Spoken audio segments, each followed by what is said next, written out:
the NASL was, and Ray Hudson says it in the film, it's like, this is a moment that will never be repeated, can never be repeated. All these world stars coming at once for this sort of almost Harlem Globetrotter-esque type football teams, with some homegrown talent, with massive crowds, with huge enthusiasm. Yeah, it's a huge thing in football history, even though we mocked it back then as English people. I know, speaking to all the football players that played out there at that time, who were top players in the English leagues, they preferred their time out there, out in America, because the sun shone, the crowds were great, the enthusiasm was massive, and by comparison, England was awful, absolutely awful to play in. Decrepit stadiums, hooliganism all the time, teams not being that good, and they went to America and sort of almost threw their shackles off and enjoyed it. And that's what attracted George at the beginning, was to be able to, to literally throw off his shackles and enjoy football again. Welcome to Good Seats Still Available, a curious little podcast devoted to exploring what used to be in professional sports. Here's your host, Tim Hanlon. Hi there, it's Tim Hanlon. How are you? Thanks for joining me here on Good Seats Still Available, that curious little podcast that's devoted to what used to be in professional sports. Today we're focused on the life, the times, and the travails of one of the more prolific and frankly enigmatic players to ever grace the world of professional soccer, and his name is George Best. And today's guest is the director, the producer, the creator of a tremendous and absolutely fascinating documentary about the life of George Best. It's called George Best All by Himself. That's the name of the film, and the name of the person that we're going to be talking to behind all of it, his name is Dan Gordon. And for those who have not yet seen the film, it is an ESPN Films 30 for 30 presentation. It debuted the tail end of July on ESPN. You will be able to find it. You should be able to find it, depending on when you're listening to this episode, on various ESPN networks. And of course, it is available now on demand on the Watch ESPN app. And that means if you are a subscriber to ESPN in some form or fashion, and you have a broadband connection, you should have access to Watch ESPN. And there is where you will find George Best all by himself. And I do talk up a lot of great books and movies and stuff, but I have to tell you that this one, the first 5 minutes alone of this film is a tremendous, jarring and engaging, engrossing a few minutes that will, I guarantee you, not only knock your socks off, but draw you in. And that's even if you're not a soccer fan, if you're not a sports fan, you didn't know who George Best was. The story is just it's hugely impactful.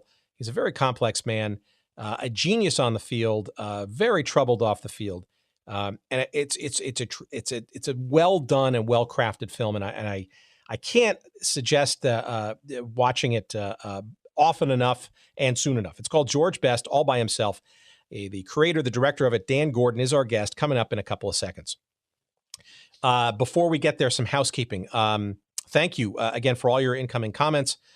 We love the enthusiasm you have for the show. We love doing it, and we love to do more of it. And we encourage you, please, to follow us on social media.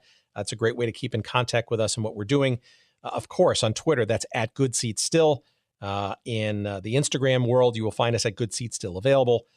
You will find a Facebook page devoted to the show as well. Look for that.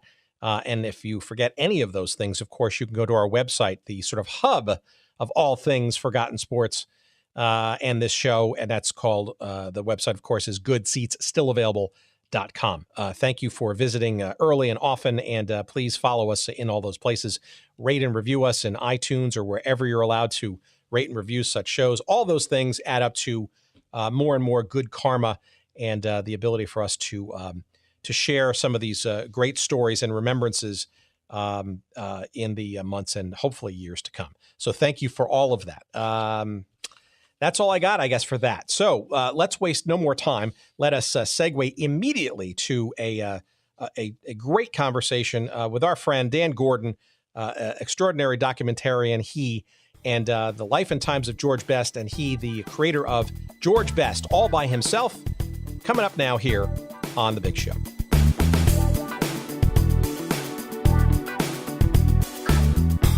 I am really curious as to what even brought you to George Best as a subject to tackle film-wise. What was the origins of your interest?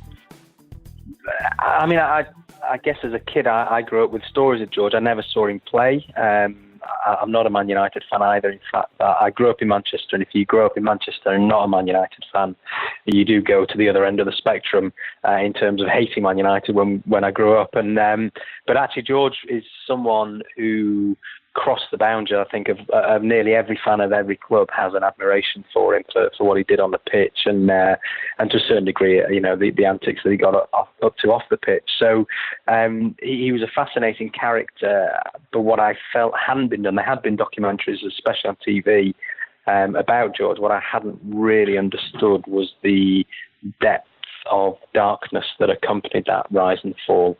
You tended to have predominantly, eulogizing documentaries made about George, but absolutely not anything that looked at anything remotely at the other end.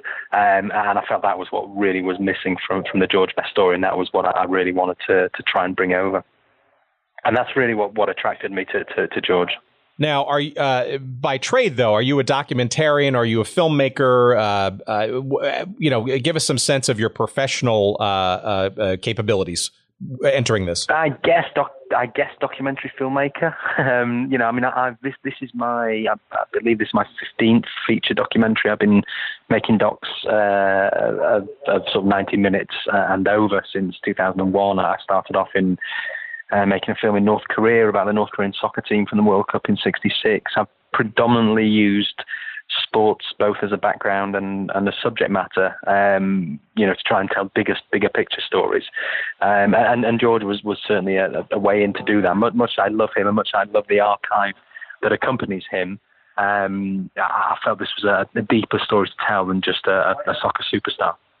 All right. So before we get into some of the subject matter, I really am interested sort of in the process by which you approached this, right? So as a documentary filmmaker, how do you approach a arguably larger than life figure in George Best, and also at the same time try to tackle some of those deficiencies perhaps that you may have seen or not seen in other film and or works about his life? I think there were two things that really attracted me, and that was the archive and George's voice, and they were the two things that I tried to sort of get deeper in terms of the approach to the film. A lot of the archive, you can go up on YouTube and you can look on any number of TV documentaries. It tended to be the same archive that was being used over and over and over again, and I felt that we needed to have the sort of the time and resources to dig that out and to tell a much bigger story of George than what had been before. So my approach was to try and be as deep and as definitive as possible. And the other thing was George's voice himself. And obviously, he died now getting on for 12 years ago, and he'd done many, many, many interviews. But I really wanted to have his voice in there, and for him to tell the story as best he could. So my approach really was to try and trawl the archives to find both the audio only interviews or the actual sit down interviews that he would do, and try and go through all those and try and pick the moments where he's a lot more open. The stories, George Best was the sort of person that was always talking about himself at some point in his life. But what I found was that he was a lot more open about the deficiencies in his life when he'd just been through a dark period. So if he'd just been into rehab, or if he just tried to, make a second go of it in a marriage or something like that, he tended to be a lot more open and honest with his interviewer. And that's something that we discovered as we did the research. Yeah, and obviously we are referencing, and we'll continue to reference, this is the movie that Dan Gordon has put together. It is debuting on ESPN. Depending on when you're listening to this, that's obviously sometime later this week on the 20th of July, but is also airing on a number of different other ESPN platforms, including Watch ESPN, which is always available on demand. It is remarkable, and I don't want to give sort of anything away because it is a very well done documentary just on its face, even if you're not interested in the sport of soccer. or maybe didn't even know who George Best was. I think it is that compelling. But it is remarkable, to your point. Some of the footage and the audio that you use throughout the film is quite stark and honest and surprisingly available, I guess, or incorporated. It is almost like George is writing the story for you in so many respects. And I was flabbergasted by, just to the point of how much honesty and openness that he did provide through those recorded works. Yeah, and often it was a cry for help, but it wasn't recognized as such, and it wasn't seen as such. But we found, so much of him where he's clearly telling a story that he's told 1 million times over, and he's speaking as if he's really bored. And those testimonies didn't make it into the cut. But yeah, he is. The aim was from the beginning that he would be telling his story almost from the grave, and you always you have that as an idea or a theory, but you never know whether that will come off. But again, I felt it was very important. We can we can get his closest and his nearest and dearest to tell us the story of George, and they can be maybe critical of his darker moments, but actually, if he's telling you himself in the most honest way, then that's much more powerful. So we were looking at his interviews with that in mind, for him to confirm what other people were saying, and actually then replace other people with George in the film. See, as an American soccer fan for a long time and long suffering, and yes, we do exist and have existed for some time. It is. I suspect that the way this film is received, or has been received in Europe, right? It's been out for quite a while on the BBC and other places, the film circuit, and how it's received in the U.S. as it sort of percolates through the ESPN platforms is going to be somewhat different, right? So from the American soccer fan's perspective, that is with a general understanding of George Best playing in the North American Soccer League, it is widely eye-opening to sort of see his life and career, legendary as it was at Man U. And I think that's lost on a lot of American soccer fans. But I suspect that the reverse is true when it comes to the European fans about his life and times in the United States. Is that fair to say? Yeah, that's the biggest reveal. Yeah, absolutely. For the UK audience, so there's two big reveals, I guess. For the UK audience, the big reveal is the life and times in America, and actually how, in trying to get away from it all and trying to get away from the press attention and trying to start a new life and basically hanging out on a beach in LA, it then spirals out of control by the time it gets to San Jose via Fort Lauderdale. So that's a real eye-opener, because we don't really, as a rule, that's not really the stuff that we see on clip reels of George.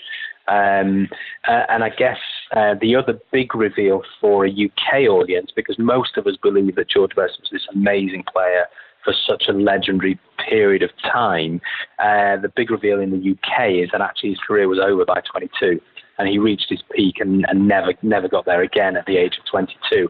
And I think that's for people in the UK, we sort of come maybe with a bit more knowledge of George's overall career, but then once you see the film, you realise actually how little you did know. Well, I think the film does an amazing job of at least enlightening the U.S. audience about what his life and legacy was, even before he entertained the idea of coming to the United States to play for whatever reason. And again, I don't want to give it away, but there's a point in the film, maybe about halfway through, where the end, if you will, of the Man U side of the story occurs, and in almost in tone and in vibrance and in sound, this sort of white-hot attraction called the North American Soccer League appears on the screen. And do you want to tell the audience a bit about maybe, if you can remember, the clip that you used to kind of sort of bring in the NASL into this film? Yeah, and it's one of those where you couldn't get a better symbol of the NASL, and it's an opening sort of title sequence for one of the whichever TV station it is that's doing it, and they sort of, it's a graphic, it's sort of a big sort of lion type kicking a football, and it's like introducing NASL's World Championship Soccer or something, which even now to an English person sounds ridiculous, because we're used to football, soccer being, covered in a much more serious way. And the whole thing that I grew up knowing of the NASL, but also it was a big thing that we used to make fun of because, they had what we would call extra time, you call overtime. They had penalty shootouts from the 35-yard line. They had all the razzmatazz. They had teams coming out with dry ice, all that kind of thing. That was actually, a lot of it actually has been sort of used since, but we saw it as entertainment, and we never saw football as entertainment. It was sort of life and death. And you get this big sort of explosion into the film of an introduction into George's new way of life and what he saw actually quite refreshing at the beginning, certainly.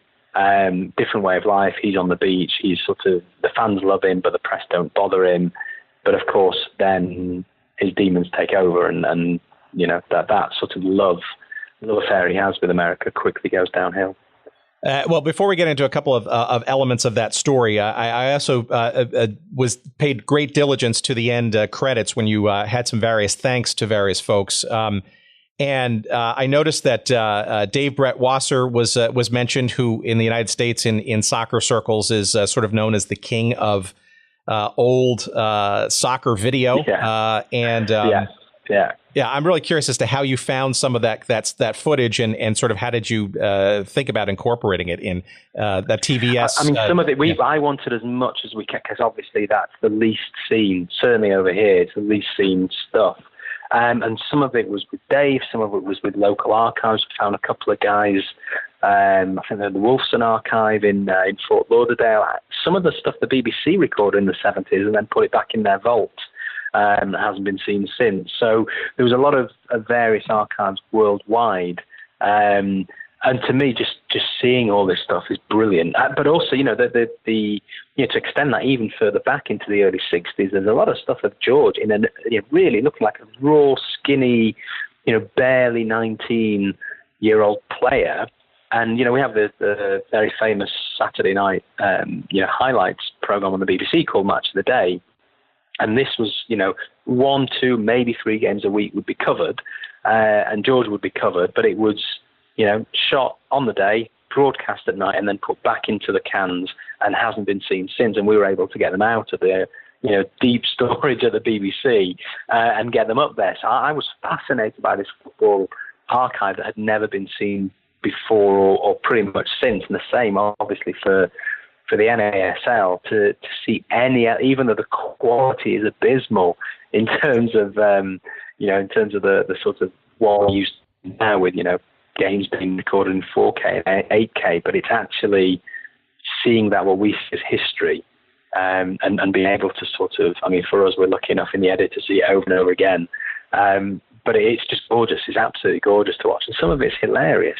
Some of the quality or lack thereof is great to watch, but also just seeing a moment in time and real, this is, the NASL was, Ray Hudson says it in the film. It's like, this is a moment that will never be repeated, can never be repeated. All these world stars coming at once for this sort of almost Harlem Globetrotter-esque type football teams, with some homegrown talent, with massive crowds, with huge enthusiasm. It's a huge thing in football history, even though we mocked it back then as English people.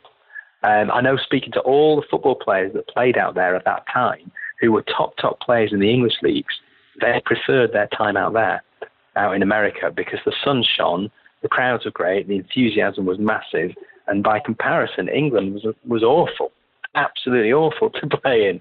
Decrepit stadiums, hooliganism all the time, teams not being that good, and they went to America and sort of almost threw their shackles off and enjoyed it. And that's what attracted George at the beginning, was to be able to, to literally throw off his shackles and enjoy his football again. Well, I think it's also interesting in this moment in time in the sport of American soccer. You're very familiar, I'm sure, with Major League Soccer here in the United States. It's about 20 plus years on. It is still not nearly the level of the English Premier League or any of the great European leagues, of course. But the substantial growth and roots and stadia and television coverage, it's you couldn't even imagine, even in the heady days of the North American Soccer League, where this sport is going. And interestingly, in the U.S., we are finding quite a bit of by whole cloth name and logos, but also just in general pieces, almost a craving in some respects of some of the earlier days of the old North American Soccer League from a heritage perspective, right? Limited as it might be in this country. So this story, George Best was a major component of three teams in, a number of years in this North American Soccer League. And it's interesting, this sort of younger generation who are picking up the sport in the United States and following it sort of rabidly, almost don't even recognize that there was this sort of history, thin as it might be, prior to the existence of Major League Soccer, which is interesting to me. Yeah, and I think when they discover all that, they'll love it, and they'll go and get all the old merchandise, and they'll go and get the retro T-shirts and stuff. And Fort Lauderdale shirt, the red and yellow hooped shirts with number 3 on it and Best on the back. I think people then do begin to get that there was a history and a time before now. I mean, I was in my former life, I was a soccer coach. I came out to America in '94 during the World Cup, and I coached in Massachusetts for the summer. And it wasn't that there was a World Cup going on. There wasn't really a huge understanding of the game. There wasn't even a league. This is only in 1994. So in terms of progression, America has made huge, huge progress. But I think once you get that establishment, people do crave history, and they do want to know more. And so, again, old players that I've interviewed have said, there are enough people who remember the old days that they're quite famous when they go back. And I think that's great that the clubs, I mean, obviously some clubs don't exist anymore, but the clubs that do, or they have a forerunner, if you like, and do celebrate the heritage. It's important, and it is part of the football. I mean, I support Sheffield Wednesday in England. We're 150 years old in September, and there's going to be a massive, a massive celebration of that 150 years. But when I started, nearly 40 odd years ago watching, my dad was telling me the players that he loved growing up and the ones that his dad loved growing up before him. So I knew all the history of the football team, and that's what pins you through life. And now my daughters are 4th generation, and they've got their heroes, and that gets passed on. In England, we're all very famous. You don't choose your religion; it's handed to you. And so, I grew up in Manchester. All my friends are Man United. I'm Sheffield Wednesday. But it's because of that history that I've been able to sort of be taught, cling to, and pass on. And it's huge. And I think it'll be big in America as well. That is what eventually, people love the here and now, but actually they do love to have an identity of sorts. So I think what the league has done in America is actually at least establish itself and begin to get stories of rivalries and big games and stuff like that. And then over the years, you'll start to get people, again, harking back to what we all think of the good old days.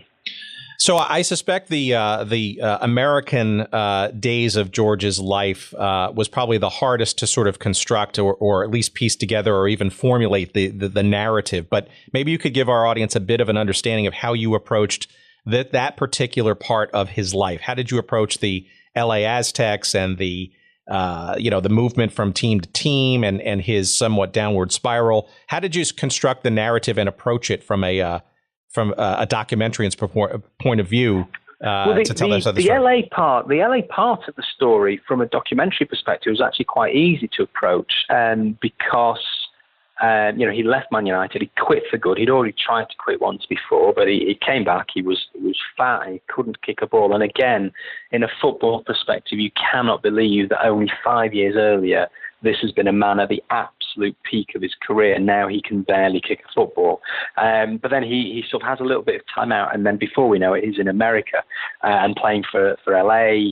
In the Coliseum, in this world famous stadium.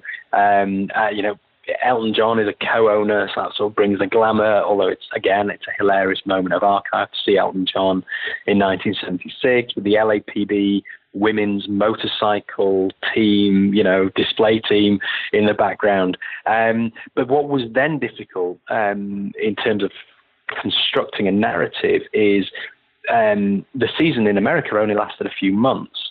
And so what people would do was to go out at the end of the English season, play a little bit, which also then fed into the English season, and they sort of overlapped. So actually what George was doing was playing for playing for LA, playing for Fort Lauderdale, playing for San Jose. But in the meantime, he was also doing minimal contracts, 2, 3, 6-month contracts with other teams. And what was happening was he was signing for these teams. It was great. In England, we call it putting bums on seats. It's just, he's a star attraction. He doubles and trebles the attendances, which I always thought was an apocryphal story. But then we looked into the statistics, and he was, he would minimum double, normally treble the average gate. And then something would flip in his life and it would all go wrong. So what we tried to do was to show this sort of nomadic existence that he had. And he was going between America and the UK. I mean, some of it was in London, some of it was in Scotland. But he was sort of trying to invent himself or reinvent himself as an entertainer. But it was almost like the circus coming to town then, by that stage. And one of the key contributors, a journalist called Hugh McIlvanney, who's just a brilliant writer, would say, occasionally you'd get, really great moments of the old George, but he just looked like a bad impersonator of George Best. And I think that's when you realise how far he's fallen, how far his star has fallen. But it was a very difficult thing to try and get, focused on the US story. But I think it's very symptomatic of George, that the US side of his story is very symptomatic. It starts brilliantly. He's fresh. He looks lean. He looks amazing, in great shape. Football goes well. But then he flips. And then by the end in San Jose, he's drinking really, really heavily. And by really heavily, he talks of like a 22-day session. I can't even begin to imagine how that plays itself out. But yeah, so all the things that he went out to America for, the lifestyle, the glamour, the money, the crowds, all that by the end had gone. And this is obviously the demise of the NASL is mirrored in the demise of George Best.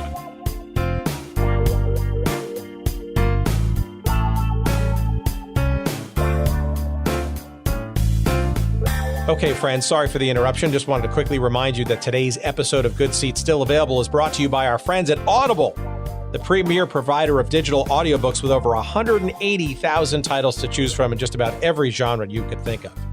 Audible titles play on iPhone, Kindle, Android, and more than 500 devices and MP3 players for listening anytime, anywhere.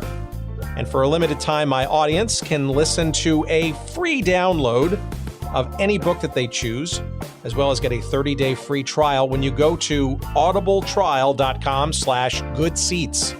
That's audibletrial.com/goodseats.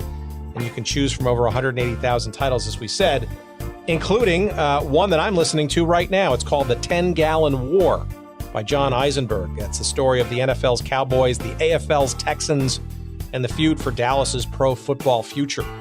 Another one on my list, which I have yet to download, but is on my queue, that could be interesting to our audience here, is called The National Forgotten League by Dan Daly, entertaining stories and observations from pro football's first 50 years. Those are just two of the many thousands of titles to choose from, and not just in sports history, but you name the genre that you might want to listen to, and Audible's got it. By the way, two guests perhaps that we'll have on the show, hopefully sometime soon. But again, go to audibletrial.com/goodseats for your free 30-day trial, as well as your free audiobook download to try it out for yourself. Again, that's audibletrial.com/goodseats. And now, back to our conversation.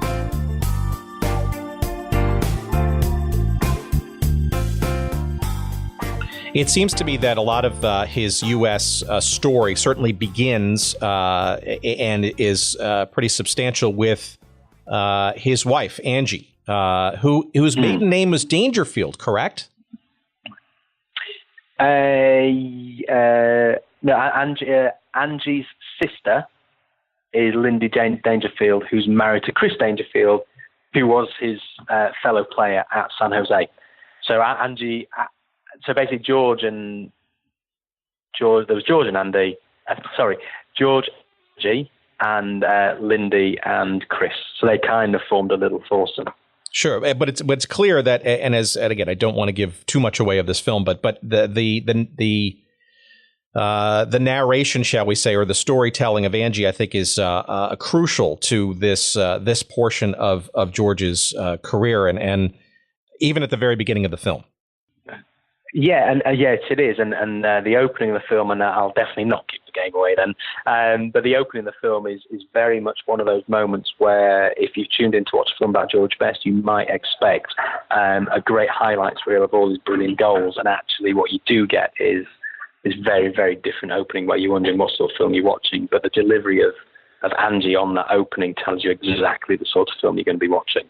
And then when she comes on the scene. At the beginning, they're perfect for each other, and they look at an amazing couple together, and she's clearly madly in love with him, and then falls into the trap of kind of wanting to mother him, and then again, it's a classic downhill story after that. A couple of other things. So it seems to me, based on by all accounts, and amazing some footage that you got about from his days of opening a bar, right? The ultimate worst thing you could ever do, being an admitted or not even admitted or recovering or not even recovering alcoholic, which arguably George was that and more. Were you incredulous once you not only understood that part of the story, but then were able to find footage and or commentary around that idea? And anybody would think that would be reasonably close to a good idea for him. Well, I knew of the bar, and it was quite. Growing up, it's quite famous. If you're ever in LA, go and see Bestie's Bar. It's that. But I think no one really understood. What a bad idea it was. But he was, the Bobby McClendon, who co-owned the bar with him, and he was his kind of enforcer on the pitch at playing for LA Aztecs. He also said he was the bar's best customer by a long way, but also he was several other bars in the area's best customer. He didn't just restrict himself to his own bar. But yeah, you couldn't think it was a worse idea. And in the film, you've already got an understanding of his love of socializing and love of drink and love of women, and how that's beginning to eat away at him. And then you get the fact that they've opened a bar, and you just it's a classic eyes rolling moment.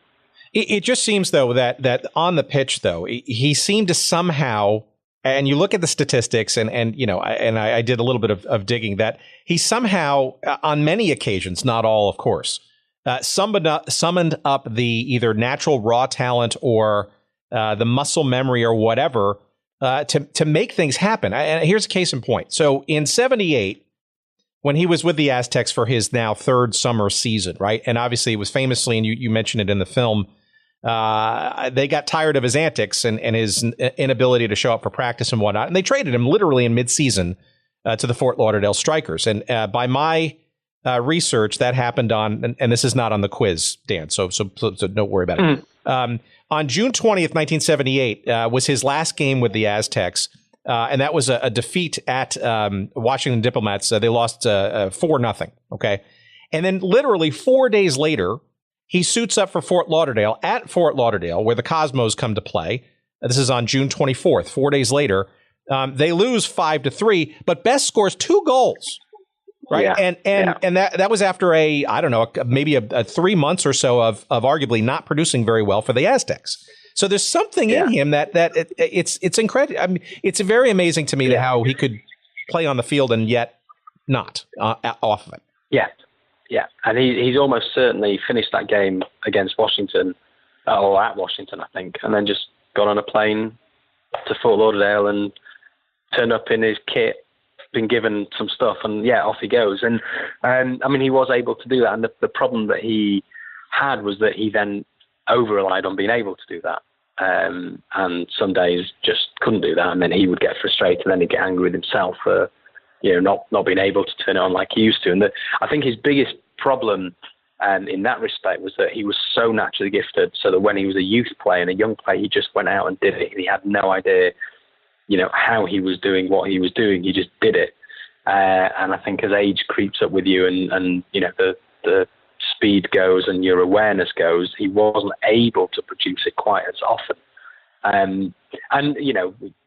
The NASL wasn't, it wasn't 11 world-class World Cup winning players. It wasn't, terrible, but there were enough players that weren't too good that he could get away with it.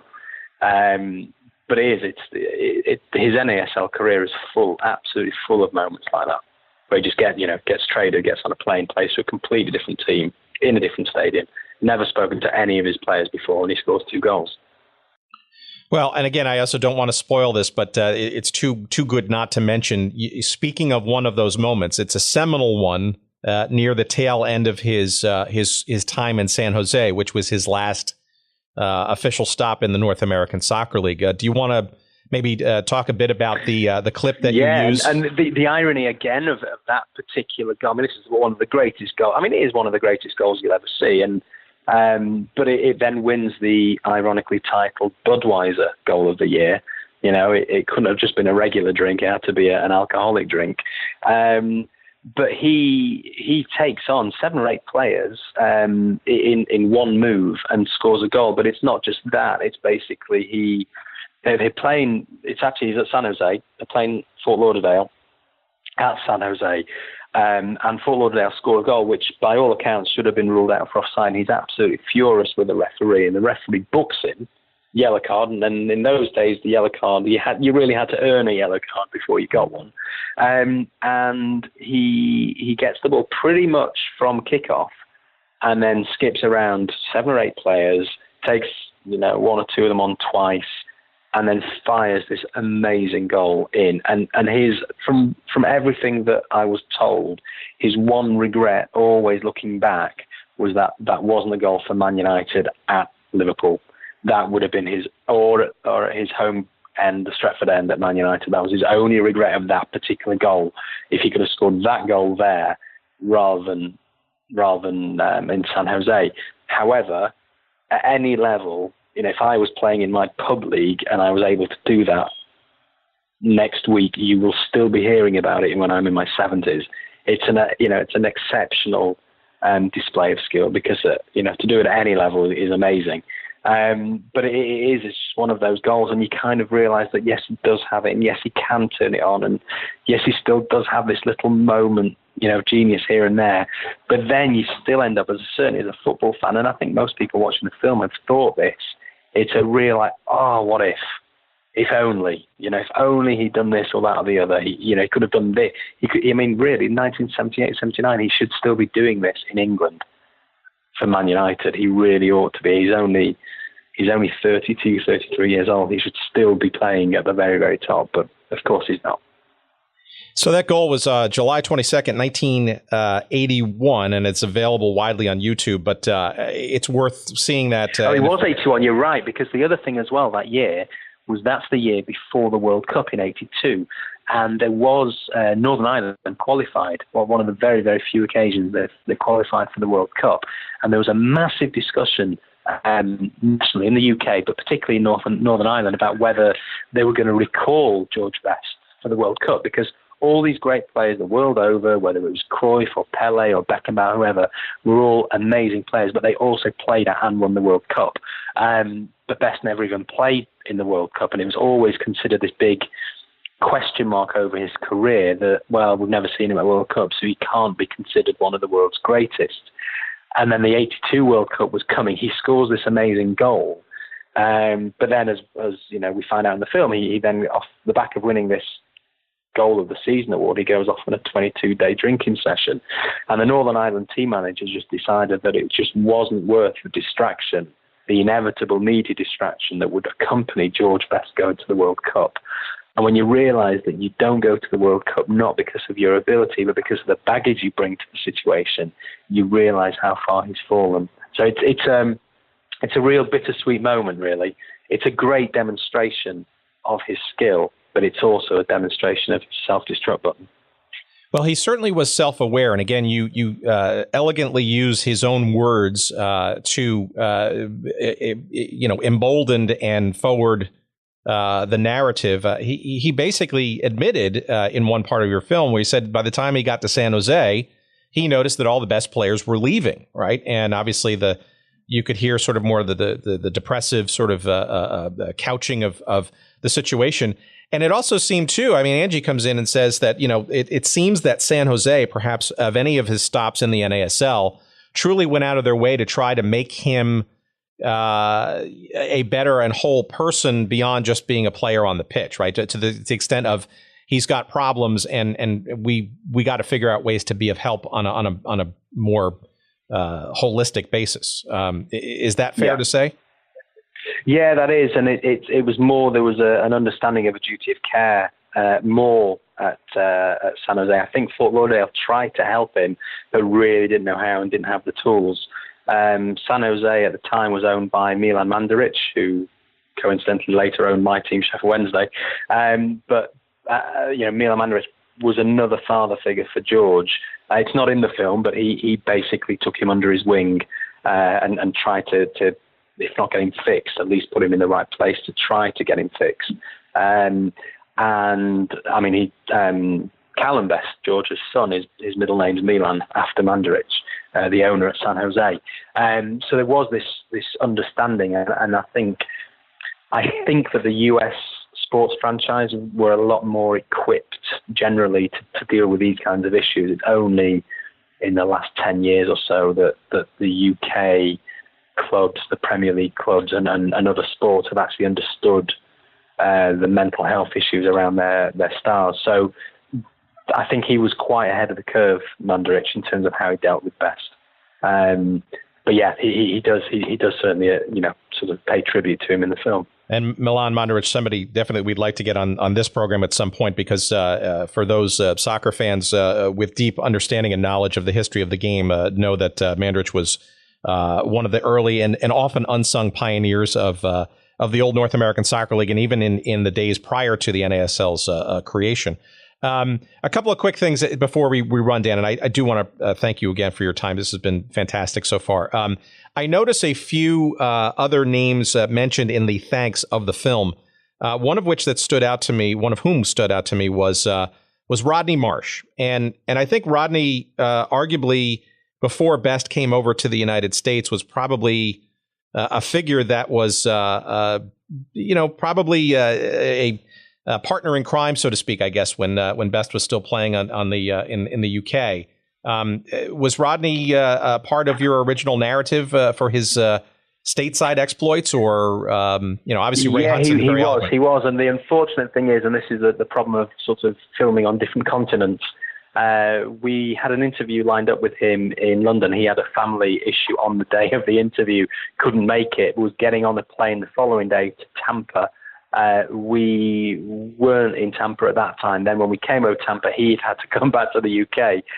And then as soon as we came back to the UK, he was back over in Tampa again, and we never were anywhere near each other. We always thought we would get an interview with Rodney at some point. But in the end, I kind of felt that actually the film, not that it doesn't need him, because I think he's great. I knew both Rodney and George when we were all working at Sky Sports together, so that in terms of getting the interview wouldn't have been a problem.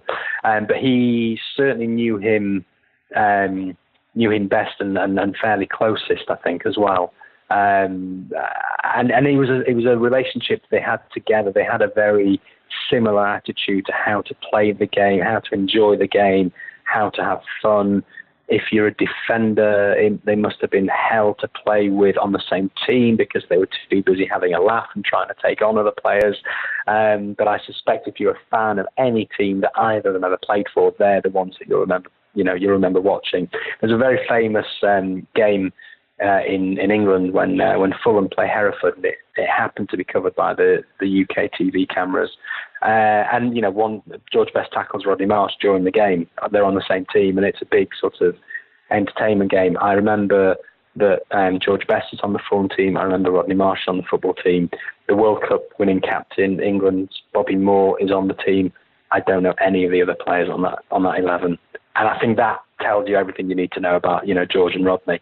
You knew that they were playing. You didn't really know any other players on the pitch. Well, Rodney's also on our short list, and obviously lots of amazing stories from his Tampa Bay days too. So maybe we'll get a couple of trade a couple of notes and get a few questions. He did the last interview with George. George was on his talk show just 2 months before he dies, which is in the film.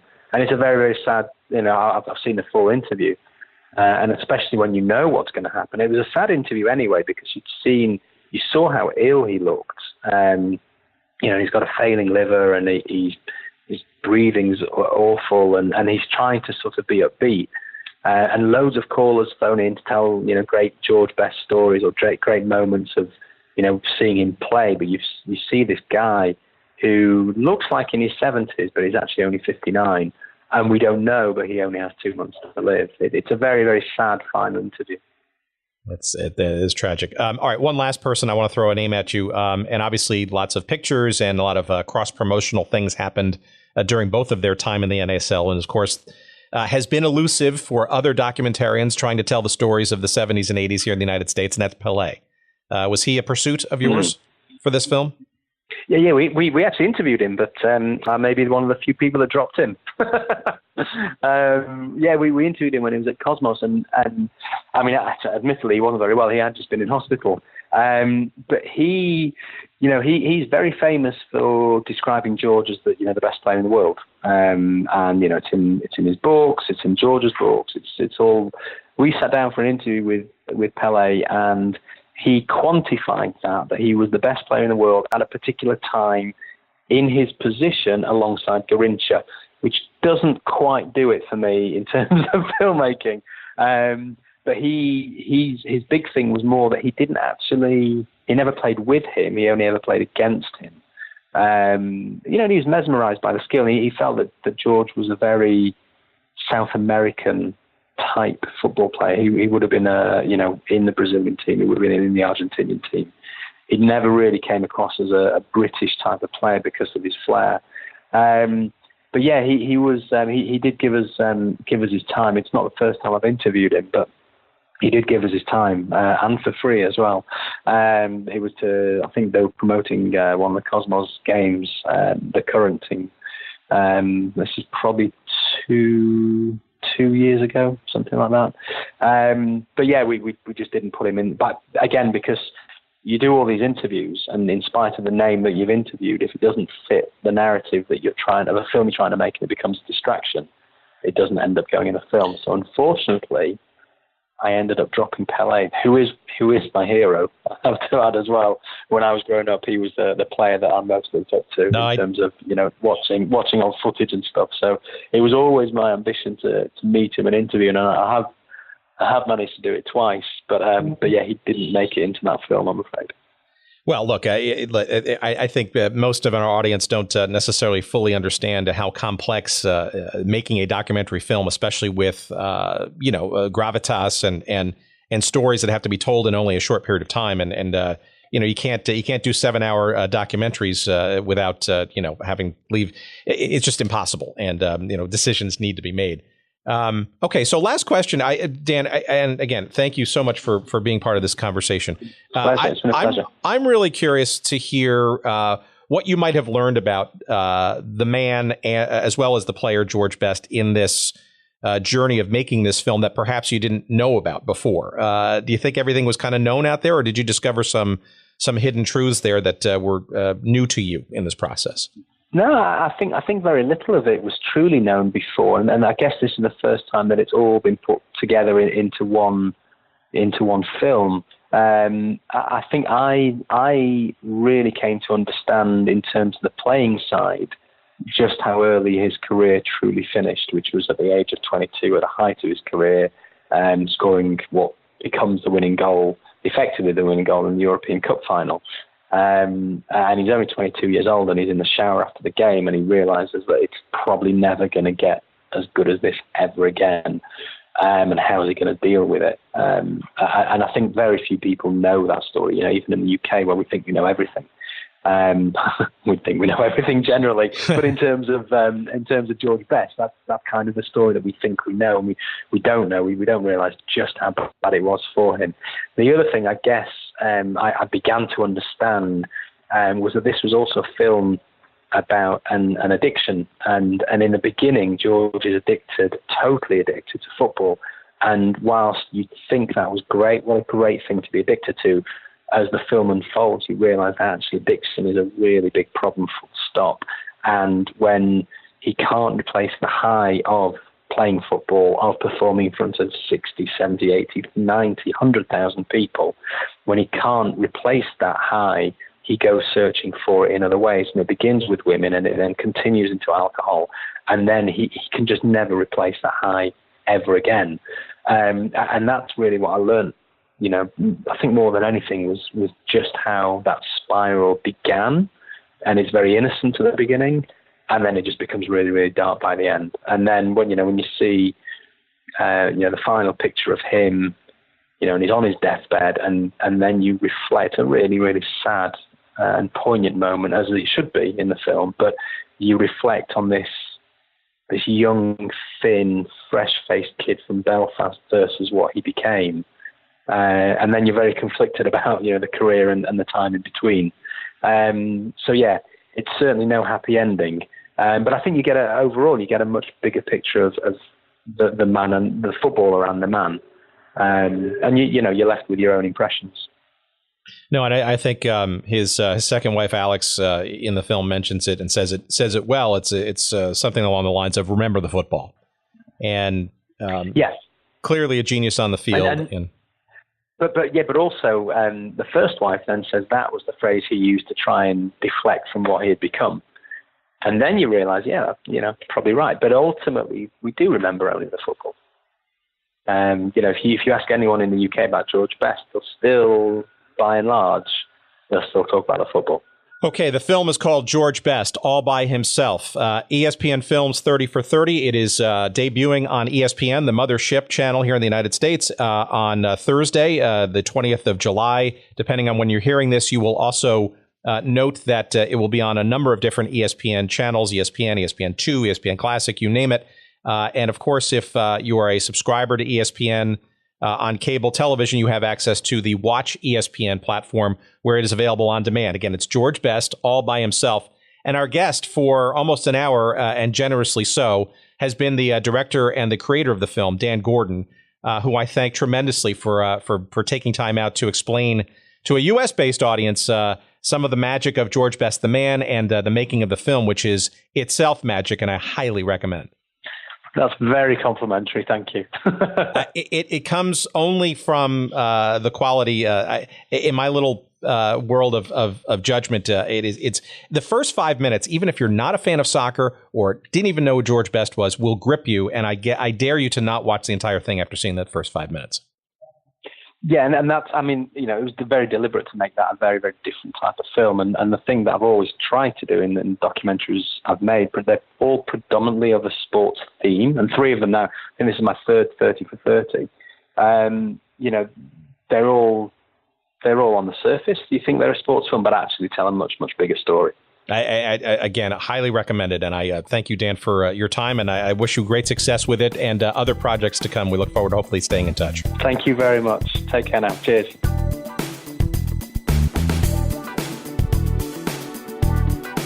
Okay, there it is. This is our great conversation with Dan Gordon.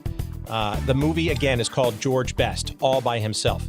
It is an ESPN Films 30 for 30 presentation. It is available on the Watch ESPN platform. So if you're a subscriber to ESPN, the broadband connection, you should have no trouble finding and watching on demand the film George Best, all by himself. Look to as well, depending on when you're listening to this episode, for various re-airings in linear form on the ESPN family of networks as well. But you can indeed watch it now on the Watch ESPN app. Where you can also see a few of Dan's previous works. He has done two, as he mentioned, previous ESPN Films 30 for 30s. One from 2012 called 9.79, which is the story of the 1988 Olympics 100-meter dash finals between Ben Johnson and Carl Lewis and all the drama that surrounded that. That was from 2012. And in 2014, Dan Gordon produced and directed and created one of 30 for 30's soccer stories called Hillsborough, which is the tragic story and the aftermath of the tragedy that happened in Hillsborough at the stadium there in April of 1989. I believe both of those are available for viewing on the Watch ESPN platform, as well as for purchase. We'll have a link to those movies, which are purchasable on our website at goodseatsstillavailable.com. Last note, Dan also created a documentary back in 2002, not part of the ESPN Films 30 for 30 series, but well worth seeking out by itself. It is a story of the North Korean 1966 World Cup soccer team. The movie is called The Game of Their Lives. It came out in 2002. Thank you. That is a dramatic story about the sort of phenomenon that was the North Korean soccer team during that tournament, and the virtual disappearance of them, and what became of them after the fact. So these are all good things from Dan Gordon worth pursuing, but we thank him tremendously for engaging us in the chat about his current film and the life of George Best here on this little podcast. So thank you again, everybody, for listening. We are encouraged and enthused by your reactions and your interactions with us on social media and on the website and email and stuff. Keep it coming. More good stuff ahead. Thanks for listening. I'm Tim Hanlon, and you are who you are, and please don't ever change. We appreciate your listenership, and we'll talk to you again soon here on The Big Show. Bye-bye.